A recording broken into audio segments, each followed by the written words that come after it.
the next talk, Benjamin Kolenda and Philip Koppe, they will refresh our memories because they already had a talk on 3433 where they talked about the microcode ROM, and today they're gonna give us more insights. Donc le speaker a déjà parlé sur le microcode il y a quelques années et il va nous donner plus de détails sur comment ça fonctionne. Donc Benjamin est spécialisé des attaques et des défenses logicielles. Et avec Philippe, ils vont maintenant abuser le microcode des AMD pour l'amusement et pour la sécurité. Donc merci. Donc, comme mentionné, on a réussi à reverse engineer le microcode AMD. Et donc, je vais vous expliquer notre voyage, qu'est-ce qu'on a fait, comment on a fait. Donc, j'ai fait ça avec un collègue. En gros, on va commencer par un cours très rapide sur les microarchitectures et qu'est-ce que c'est que le microcode. Ensuite, on va expliquer comment est-ce qu'on a reconstruit la ROM du microcode. Et ensuite, je vais donner des exemples d'applications qu'on a implémentées en utilisant les connaissances qu'on a trouvées à la deuxième partie.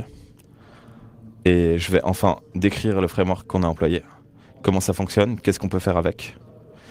Et bien sûr, ces outils et d'autres sont disponibles sur GitHub. Et libre à vous de continuer notre travail. Donc, quand je dis microcode, en gros, c'est comme le firmware pour un processeur. Donc, on peut s'en servir pour fixer des bugs dans le silicium et qu'on veut fixer un peu plus tard dans le design. On peut aussi s'en servir pour du décodage d'instructions. Je vais revenir là-dessus en détail. C'est aussi utile pour la gestion des exceptions. Donc, par exemple, si une interruption, une exception est levée, le microcode peut la modifier, la traiter, etc. C'est aussi utilisé pour la gestion de l'énergie et des fonctionnalités plus complexes comme Intel SGX. Mais le plus intéressant pour nous, c'est qu'on peut le mettre à jour. Donc on peut faire des mises à jour dans le champ. Donc on peut venir mettre à jour le microcode. Donc l'exécution d'une instruction sur x86 est faite en plusieurs étapes. La première, c'est de décoder l'instruction en plusieurs micro-opérations qui sont ensuite schedulées, ordonnancées et distribuées dans les différents pipelines d'exécution, l'ALU, l'unité de multiplication, de division, etc. Donc, ce qui nous concerne le plus, c'est l'étape de décodage. Donc, on a un tampon d'instruction qui va remplir des décodeurs, certains pour des instructions simples, certains pour des instructions plus longues, certains pour les instructions vectorielles. C'est les plus compliqués. Donc, en gros, le vecteur principal, c'est le moteur vectoriel.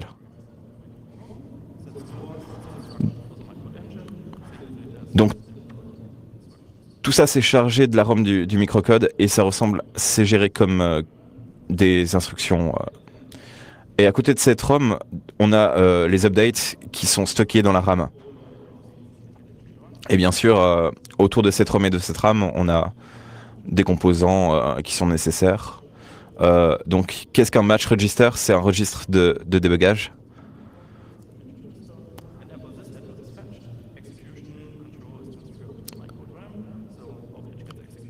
Ça ressemble à un breakpoint hardware. Si on écrit dans ces registres, on peut aller à d'autres offsets dans la ROM et exécuter notre propre code.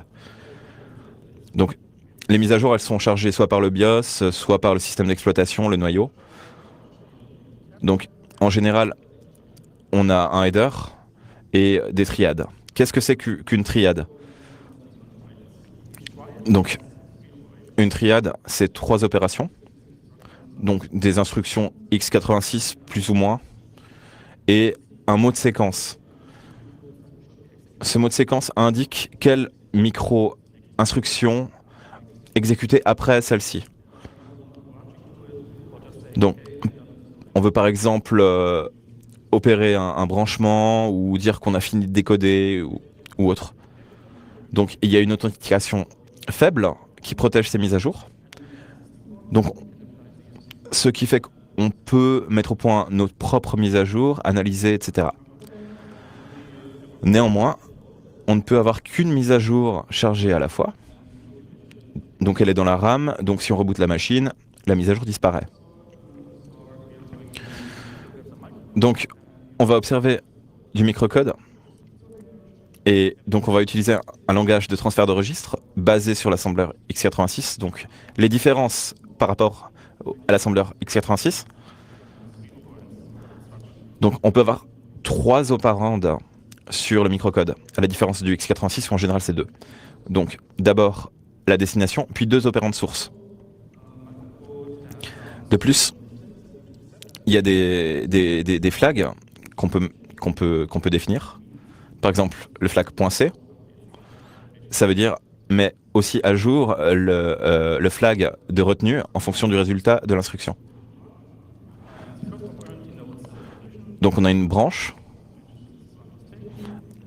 on a la condition sur laquelle la branche est prise, donc si le carry est pris, et à false, et ensuite on a l'offset, donc l'offset c'est 1. Donc on a aussi des annotations sur le mot de séquence, qui peut être implicite. C'est une architecture load store, donc on peut utiliser des opérandes en mémoire, comme ce x86, et on doit charger explicitement les choses dans la mémoire.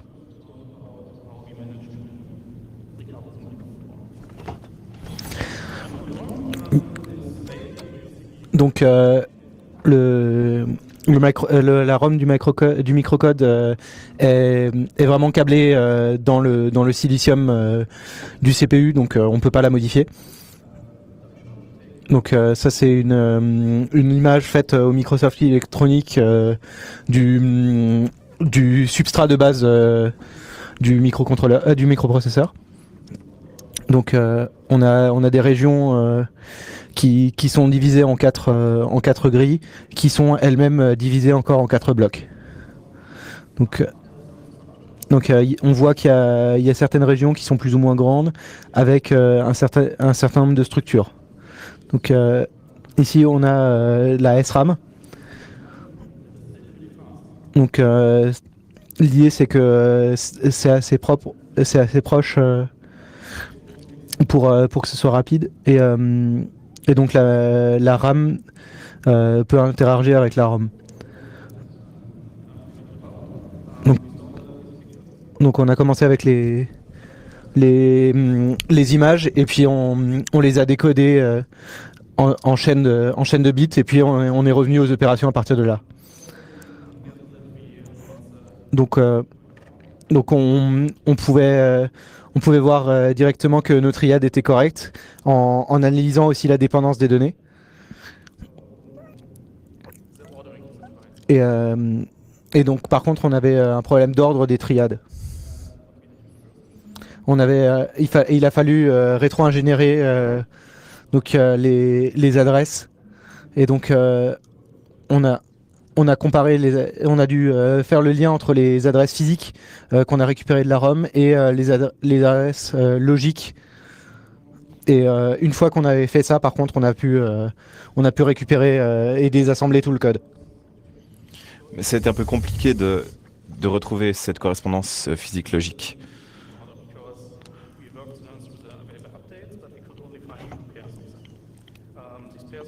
Parce qu'on a trouvé que deux paires d'updates. Donc une update, en général, elle va remplacer 2 triades de la ROM par des triades de la RAM.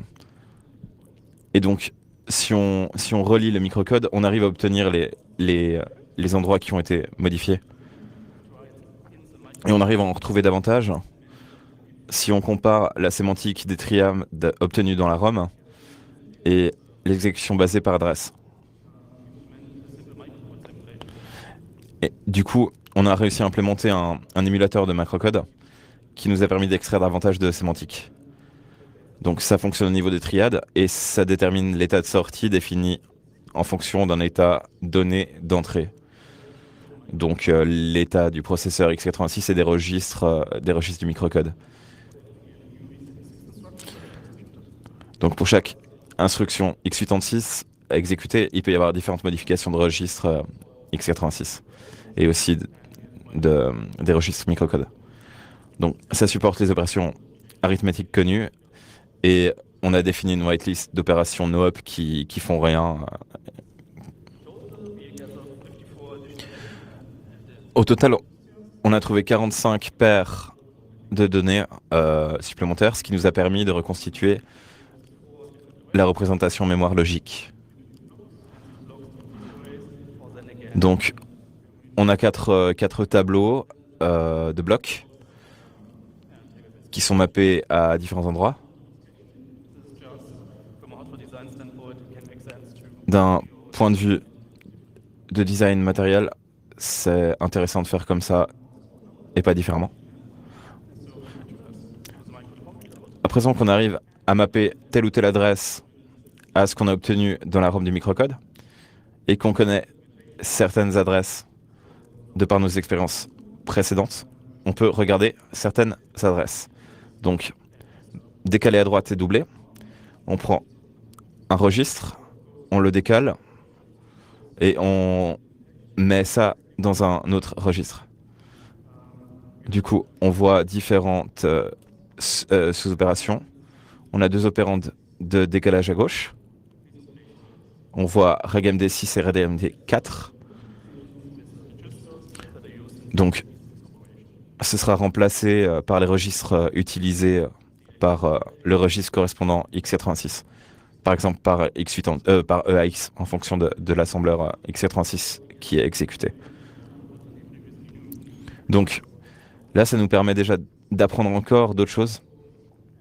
Donc, on voit qu'on a la source, la destination. Et cette source indique le nombre de décalages à faire. On ne savait pas ce que c'était avant. Et on arrive à réaliser que ça sert juste à implémenter du décalage, que si on essaie d'écrire dedans, ça a des comportements bizarres, des fois ça fait cracher le CPU. Donc cette opérante, elle détermine le nombre de décalages. Et si on veut déterminer de combien de décalés, on doit lire T41. Donc ça nous a permis de déterminer davantage d'informations. Donc le reste sert à implémenter les sémantiques de l'instruction x86 et de retourner le résultat. Donc maintenant on va regarder une instruction un peu plus compliquée.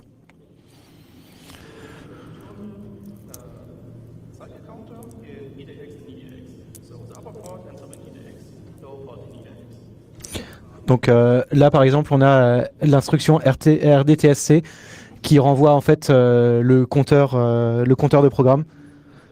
Mais divisé dans deux registres différents.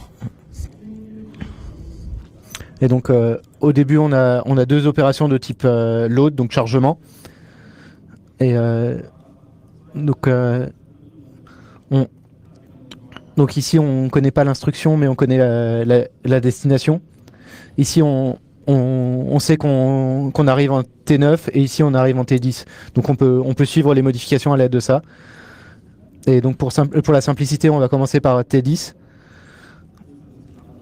Donc ici on voit que c'est un registre qui dénote en fait un registre interne. Et si on joue avec ces bits, en fait on voit que ça encode C04. Et par exemple, sur le T10, on a un bitmask de 4.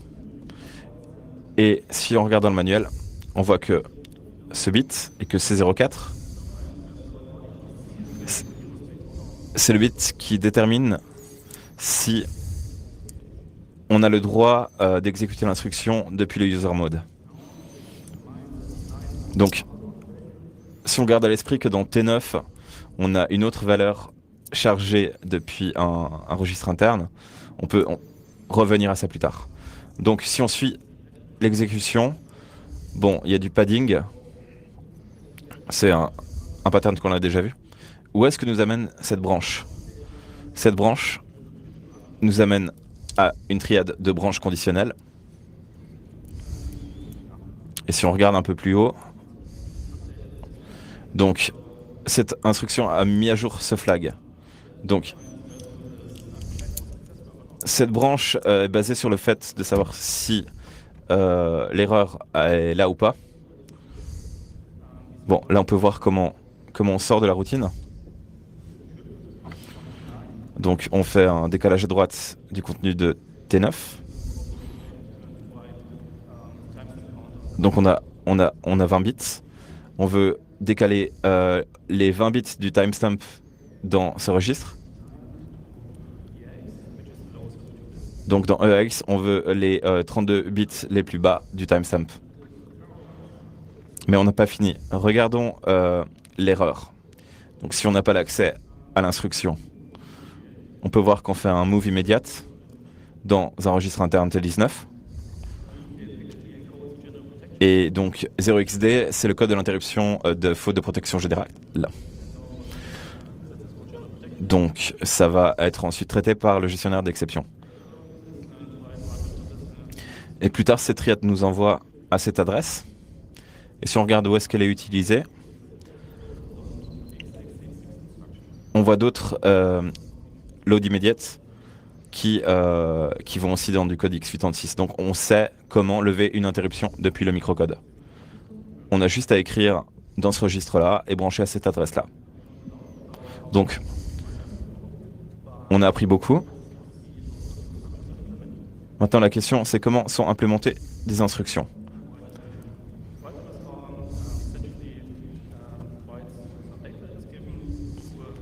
Donc White MSR, en gros, c'est une instruction qui va aller écrire les données en entrée dans un machine specific register. Donc ça sert à implémenter des extensions non standards spécifiques à la machine. Par exemple, déclencher des mises à jour de microcode.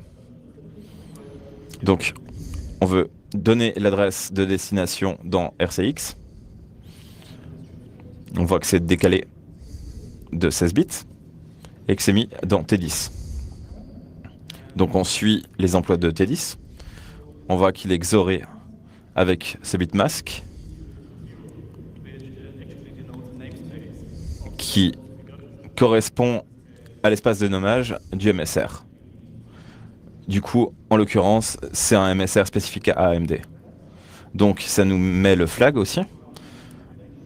On a toujours un jump conditionnel en fonction de ce flag à ce qui devrait être le gestionnaire de ce namespace de MSR. On a un deuxième XOR après, qui utilise un autre bitmask, 6001, qui est le namespace dans lequel la routine de mise à jour du microcode se situe. Donc, on arrive dans le gestionnaire de mise à jour.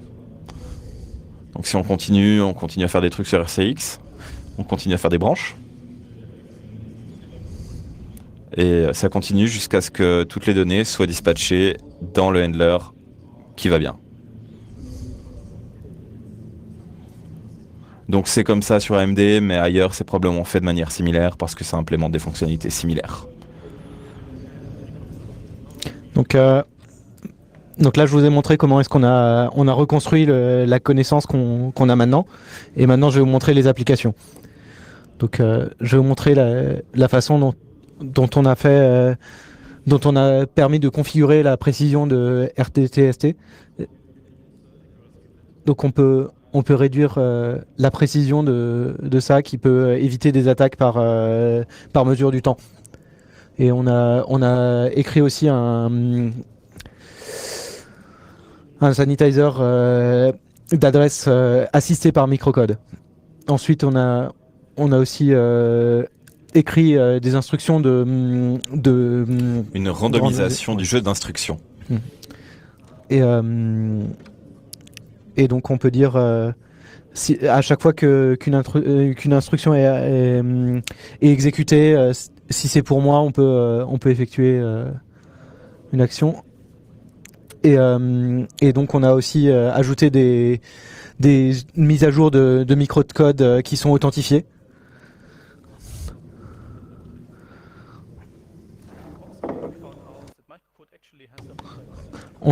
On a vu aussi que le microcode avait un environnement similaire à celui d'une enclave sécuritaire. Donc quand on veut écrire, on doit le dire de manière explicite via des registres internes. Donc la seule manière d'interférer avec le microcode, c'est du microcode en tant que tel.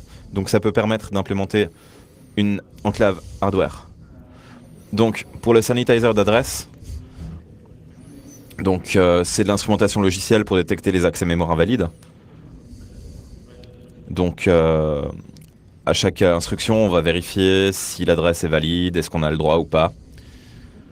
Donc il y a des auteurs qui ont proposé une implémentation hardware en rajoutant l'instruction HWASAN qui fait les validations et lève une exception si ça va pas. Donc vous avez le microcode, le pseudocode, c'est assez simple. Ça charge l'adresse. Si on a le shadow, eh bien c'est qu'il y a un problème. On compare juste un flag. Donc d'autres avantages sur cette approche, c'est qu'on a une meilleure performance. Comme on a une nouvelle instruction, on peut la recoder et faire des choses qui nous apportent une meilleure performance, avoir du code plus compact et faire des choses qui sont difficiles à faire en logiciel. Donc on a implémenté une autre variante en remplaçant l'instruction bound qui n'est plus utilisée par les compilateurs sur le x86 moderne. Donc notre nouvelle interface prend comme premier argument un registre avec l'adresse qu'on aimerait accéder, puis la taille de données qu'on aimerait accéder à cette adresse. Donc si la vérification fonctionne, c'est un no-up, ça continue. Et si on rencontre un accès invalide, on peut configurer l'action qui est prise. On peut par exemple lever un page fault, ou on peut lever une interruption spécifique, ou on peut brancher sur du code x86 qui va faire des validations supplémentaires, ou ce que vous voulez, écrire des rapports. Le plus important, c'est que ça tient en une instruction et qu'on n'a pas besoin de toucher au registre x86. Il y a des résultats intermédiaires qu'il faut bien stocker quelque part. En général, on ferait ça sur x86, mais si c'est déjà utilisé par ailleurs, c'est la merde. On a aussi trouvé qu'on était plus rapide à faire des validations que les validations faites sur x86. Donc, malgré le fait que le microcode ressemble à du software, on arrive à améliorer les performances. Et l'application est plus rapide parce qu'on a moins d'instructions, donc le cache est moins rempli. Et ça rend aussi plus facile le fait de déterminer qu'est-ce qui est du code de test et qu'est-ce qui est du code applicatif réel. Donc, la dernière chose, je vais vous montrer les outils qu'on a utilisés pour notre développement, que vous pouvez trouver sur GitHub. On s'est assez vite rendu compte qu'on allait devoir tester pas mal de mises à jour. Parce qu'au début, donc il faut lancer des trucs dans un CPU, voir le résultat à chaque fois. Donc on s'est dit qu'on allait faire ça en parallèle. Donc on a développé un moyen de faire ça en parallèle. On a plein de boards qui sont branchés en série et en GPIO sur une Raspi. Donc le Raspi peut allumer, éteindre, télécommander ses cartes mères et on peut s'y connecter depuis n'importe où en SSH et déployer comme on veut. Donc la première version ressemblait à ça. Au début, on savait pas trop faire d'électronique, donc on a pris une Raspberry Pi. C'était un peu cher et puis finalement on a amélioré. Donc maintenant, on peut utiliser une Raspi pour 4 ou 5 boards. On n'a besoin que de 3 GPIOs. Si on se connecte à des optocoupleurs pour séparer les niveaux de tension. Et qu'ensuite, on se connecte d'un côté au pin de reset. Et afin de déterminer si la board est allumée ou éteinte, il suffit de brancher une diode électroluminescente. Donc comme ça, c'est moins cher et c'est compact. Et si vous êtes vraiment contraint, vous pouvez enlever les LED parce qu'en gros, vous vous rendez compte assez vite de quel état est votre système. Du coup, on a écrit notre système d'exploitation vraiment minimal. La fonctionnalité principale qu'on voulait, c'était un contrôle à 100% sur toutes les instructions qui allaient être exécutées à partir d'un certain point. Parce qu'on veut savoir comment elles sont décodées. Et on sait qu'en jouant avec ça, on risque de crasher le CPU et on ne sait pas ce que font ces instructions. Donc ça écoute sur le port série en attente de commande. Ça peut appliquer une mise à jour. Donc ces mises à jour sont streamées sur le port série. On peut aussi streamer du code machine x86 sur une clé USB qu'on n'a pas besoin de reflasher à chaque fois. Ça nous permet aussi de renvoyer les retours d'erreur sur le Raspberry Pi et les retours du test. Donc, on a en gros le plus important dans le framework, c'est l'assembleur et le désassembleur verbeux de microcode, ce qui génère des listings. Et en utilisant ces outils, on peut assez facilement écrire du microcode. On avait aussi besoin d'un assembleur x86 pour écrire du code de test. Et ça nous a permis de désassembler des mises à jour et d'inspecter les contenus de la ROM et d'utiliser ça ensuite dans notre émulateur pour davantage d'analyse. Ça nous permet aussi de créer nos propres mises à jour que le pilote de mise à jour de Linux peut charger. Donc on peut modifier le driver de base pour charger n'importe quel update et voir ce que ça donne. Donc c'est aussi disponible sur GitHub. Et bien sûr, le framework peut contrôler par port série et GPIO notre OS minimaliste HungryIS. Et on a un joli wrapper pour faire ça à distance sur une Raspi, comme si on était en local. D'où la fin du talk. En conclusion, la rétroconception de la ROM ouvre plein de possibilités. Comment fonctionne le microcode? Comment l'utiliser proprement au lieu de juste inférer en partant d'un jeu de données assez faible, basé sur les mises à jour. Mais il y a encore plein de choses à faire. Donc si ça vous intéresse de bosser là-dessus, rentrez en contact et on partage nos découvertes avec vous. Et la totalité du framework, de l'OS et des exemples sont disponibles sur notre GitHub. Donc c'est la fin et on répondra avec plaisir à toutes questions que vous puissiez avoir.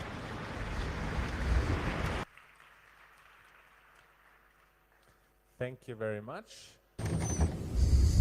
So we have 10 minutes for questions. Please line up at the microphones. We start with this one, microphone number 2. Merci pour cette présentation. Quelques questions par rapport à votre sanitizer d'adresse hardware. Donc vous avez de l'instrumentation du source code, du code source, parce que le microcode est responsable de s'occuper de la mémoire qui pourrait être occultée. Non. Notre implémentation, c'est une modification du compilateur pour insérer la nouvelle instruction qui normalement n'existe pas. Et aussi du loader pour initialiser et mettre à jour ces shadow maps au runtime. Donc, en gros, il va rajouter entre 10 et 20 instructions avant chaque accès mémoire. Donc, il faut compiler ce composant et l'intégrer. J'ai pas vu, je l'ai peut-être raté. Mais à quel point est-ce que c'est plus rapide que cette version initiale? La version hardware ou la version software du sanitizer? Donc par rapport au sanitizer Kasan standard du noyau Linux, quand ils ont fait un micro-benchmark sur HungryIOS, donc en faisant de l'instrumentation au niveau des accès mémoire. C'est pas quelque chose qu'ils ont fait de similaire. Ils ont juste un prototype et une instrumentation basique. Ils n'ont pas instrumenté un niveau suffisant pour pouvoir faire des comparaisons.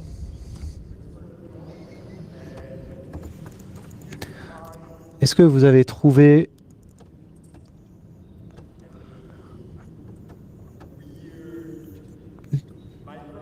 des implémentations microcode bizarres, peut-être pas au niveau sécurité, mais peut-être quelque chose que vous n'attendriez pas ou des implémentations auxquelles vous ne serez pas attendu? Donc, le problème pour commencer, c'est qu'il y a beaucoup de microcodes. Il y a F000 triade. Donc, il y a beaucoup de code à couvrir. Et on a aussi des erreurs de lecture. Des fois, on a des bit flips. Donc, on peut se dire, oui, peut-être que le registre, c'est pas ce qu'on pensait. Peut-être que l'adresse est pas bonne. Et puis, de temps en temps, on peut avoir de la poussière qui vient faire flipper des bits. Donc, on a vraiment regardé uniquement un sous-ensemble.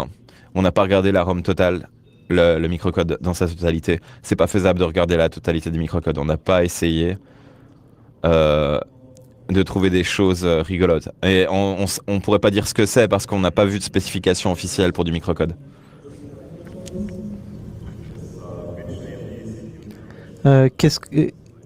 Quelle génération de CPU AMD vous avez utilisé? Sur quoi ça se base?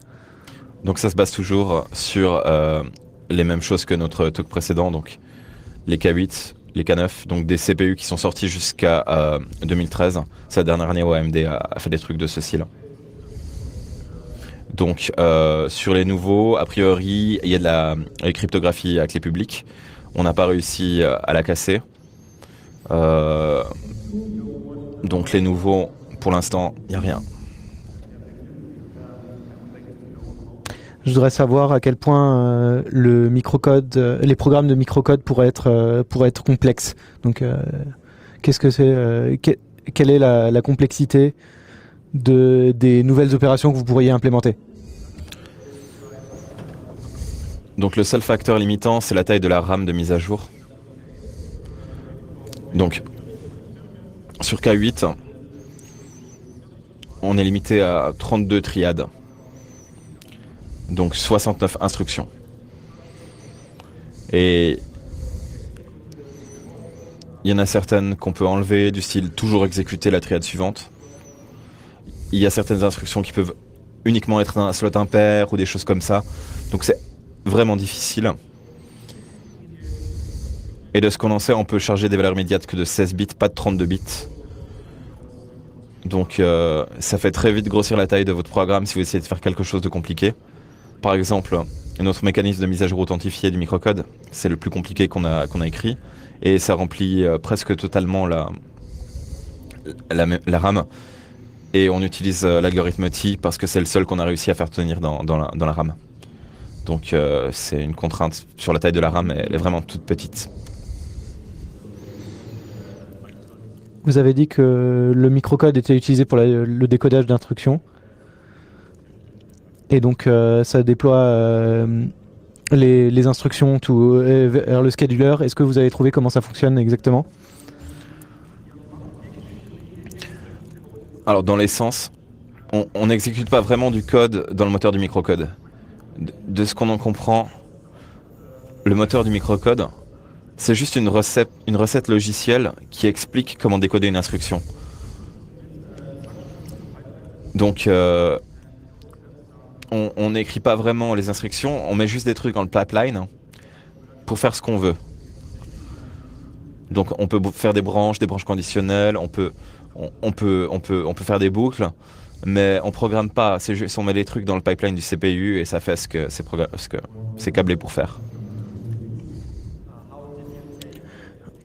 Comment est-ce que vous avez pris la photo du CPU? Est-ce que vous l'avez ouvert? Ouais, on a travaillé avec Chris, un spécialiste hardware. Il a l'équipement pour délaminer et prendre des photos haute résolution optique. Et il fait aussi des micro-photographies au microscope électronique à balayage. Et c'est très joli. Et c'est dans son papier de recherche.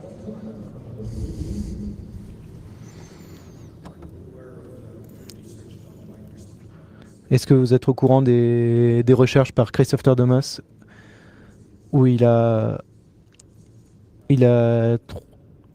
trouvé les instructions pour le microcode x86? Oui, on est au courant. Donc il y a une carte des instructions du x86 et on peut peut-être comparer ces deux talks parce que il a reversé des instructions qui sont implémentées en microcode. Et il y a des composants de la RAM du microcode qui sont probablement pas déclenchés par des instructions x86. Par exemple, l'instruction qui est écrite dans un MSR. Par exemple, la mise à jour du microcode. Tout ça, c'est implémenté uniquement en microcode.